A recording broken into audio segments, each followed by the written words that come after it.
Greetings, family. Um, what's going on with y'all out there? Everybody good?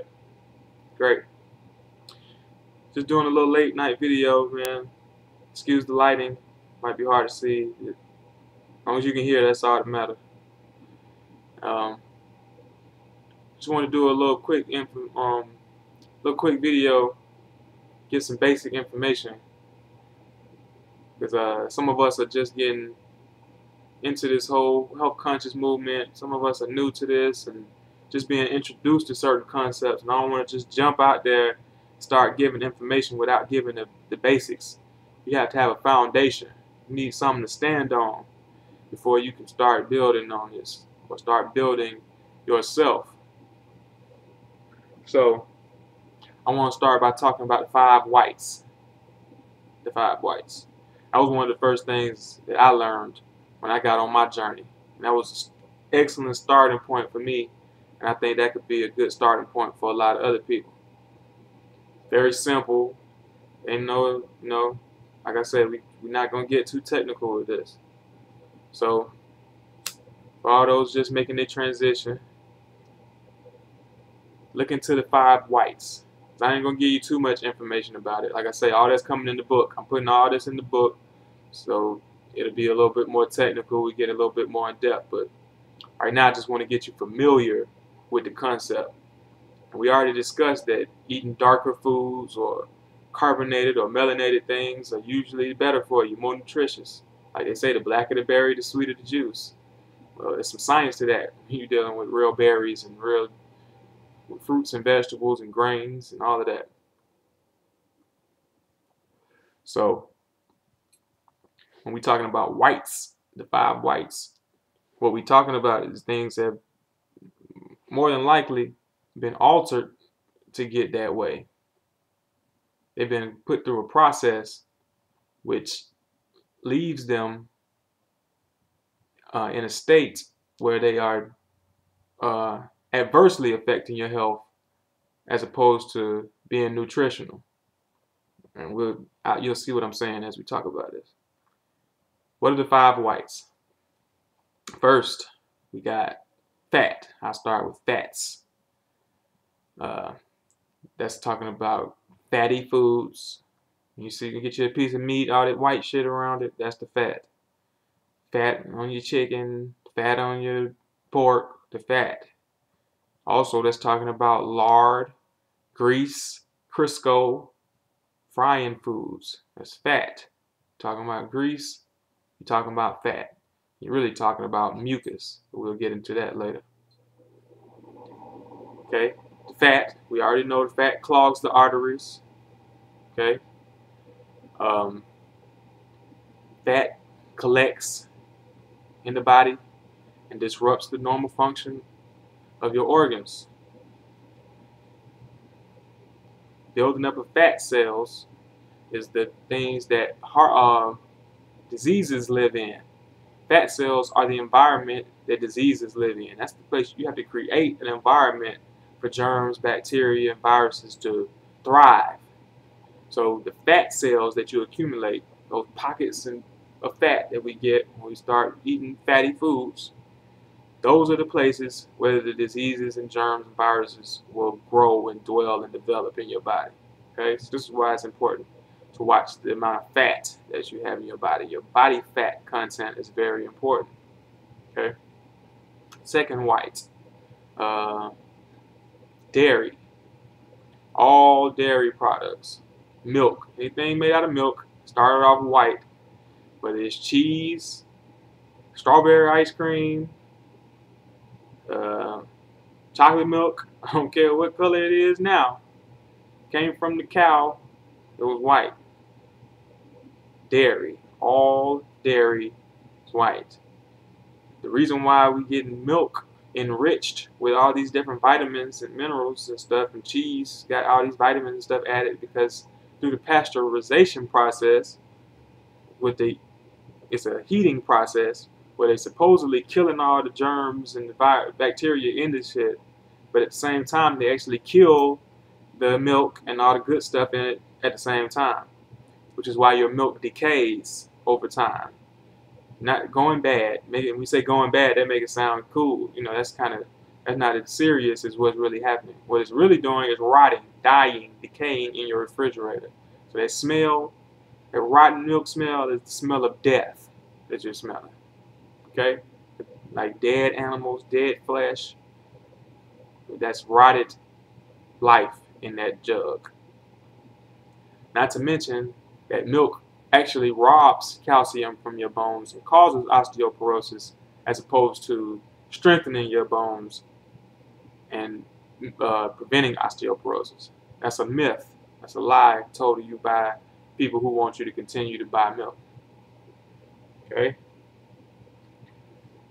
Dairy is also very bad for the respiratory system. Anybody drink milk and ever get that phlegm in your throat? Yes. You're building up mucus in your lungs, in your throat, in your chest, disrupting your respiratory system and your digestive system. Most melanated people are lactose intolerant for a reason. The only milk you should be drinking is the milk that came from your mother. And once you stop drinking that milk, you shouldn't be eating no more milk. Cows don't drink milk all their lives. Goats don't drink milk all their lives. No mammals drink milk all their lives. You drink milk until you can chew food. Milk is supposed to get you to a certain point, a certain weight and size and strength, so that you can get out there and go eat your own food now. That's it. It's not meant to be something that you're supposed to use forever. And if you're going to drink it forever, drink breast milk forever then, if you want to drink milk forever. Okay? Now, unless you're trying, like I heard a sister say, that cow milk is for heifers. So unless you're trying to turn yourself into a 500-pound calf, you shouldn't be drinking milk anyway. Okay? That's enough about that.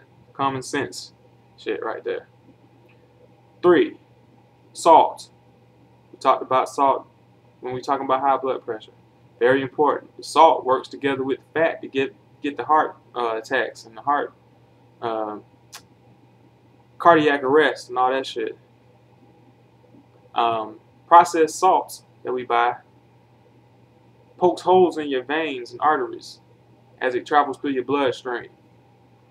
These holes are then patched up by whatever is available in your body. Your body uses the existing tissue inside of you to patch it and repair these holes that's made by the salt. Okay? Because it's non-soluble. I mean, it's not dissolving in your system like it's supposed to. So what happens is if you got a high-fat diet, the fat, being waste, is going to be used first to patch up these holes. Because that's the first thing available. Okay? Because you got more fat than you have muscle or any other healthy tissue in your body. So the fat is going to rush into these holes, be distributed into these holes as an attempt to repair themselves. But since it's fat, all it does is clog up your arteries and induce cardiac arrest. Okay? 4, sugar.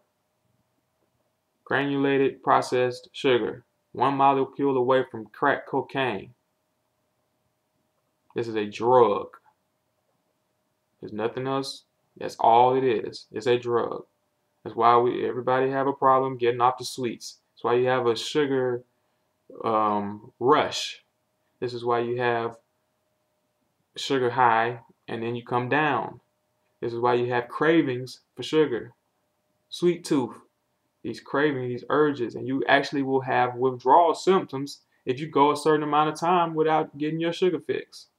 Just try it. Anybody who eat junk food and snacks, drink a lot of sodas on a regular basis, just take a day off and see if you don't have some kind of sweats or shakes or some kind of bad feeling. You're going to feel bad the day that you go without your sugar. Just try it for 1 day and see if you don't feel any withdrawal symptoms. That is a drug. And if you're giving your kids sugar, you are turning your kids into junkies. And that's what they're going to be, and they're going to have major health problems as they get older. That's literally child abuse. 5, all bleached white flours and grains. That's white rice, that's white flour, that's what else? I think that's all I can think of. All your white breads, all your rolls and your biscuits and your cornbread, all that shit. If it's white flour, if it's made out of white flour, what is white bread? If wheat bread is brown, that's the brown bread. What the fuck is white bread? Isn't that wheat bread too? See how we talk? See how we think? Like, there's something wrong with that. That's brown bread and white bread, not wheat bread and bleached bread, is what we should be saying. It's not just white bread and wheat bread. No, they both wheat. This is bleached bread, and then there's wheat bread. If you want to eat bread, eat 100% whole wheats. Sprouted grains is the best. If you can find you some sprouted grain breads, you're on point. Okay, these whites, those flours and starches, clog up the intestinal tracts, form a goo, sticky paste substance. Y'all know what I'm talking about. Who never made paste? What do you make paste with? Okay, so you're making a paste in your intestines, which causes all the congestion and the constipation and the problems that we have with our digestive systems, especially if you're mixing them with meats. So starches, terrible on our digestive tract, on your intestines. And I think that's covers the spectrum. Pardon me, y'all. But yeah, stay away from the white shit, man. I think that's self-explanatory. Anything white can't be right. It's defective or altered or damaged in some way. So keep it pure. If you're brown, try to keep the most melanated things you can in your diet. And leave the white things for the white folks. And that's about it. Those are the basics. That's the 5 whites. I get back at y'all tomorrow with some more info. Peace.